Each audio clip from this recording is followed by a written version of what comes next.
for holding this hearing. Of the Coast Guard's many missions, search and rescue, I think, is the one that the public most closely associates with the service. From the coverage during Hurricane Katrina to the countless television programs and films that we've seen, especially in recent years, Americans regularly see images of Coast Guardsmen responding to urgent calls for help at sea, often in the most challenging of conditions.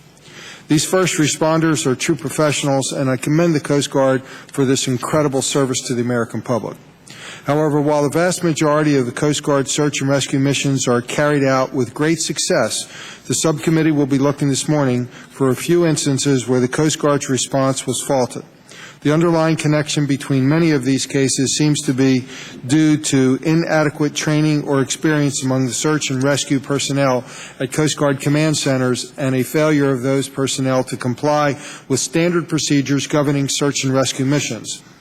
While these cases are rare, they do point to a need for continued efforts to improve mission performance and capabilities.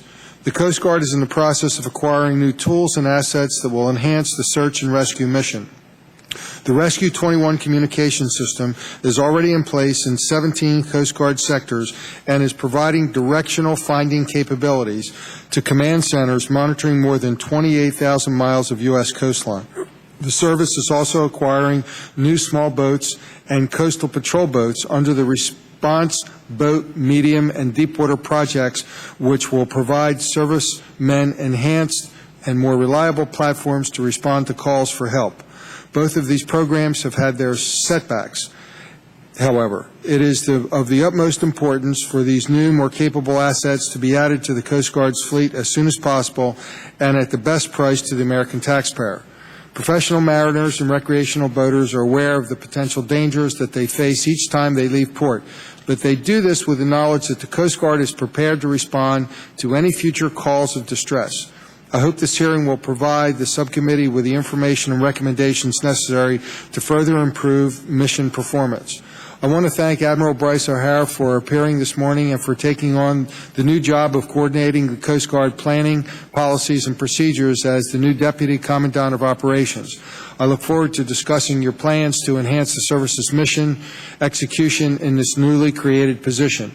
And finally, I want to note that the Coast Guard crews are responding to the tsunami in American Samoa as we speak.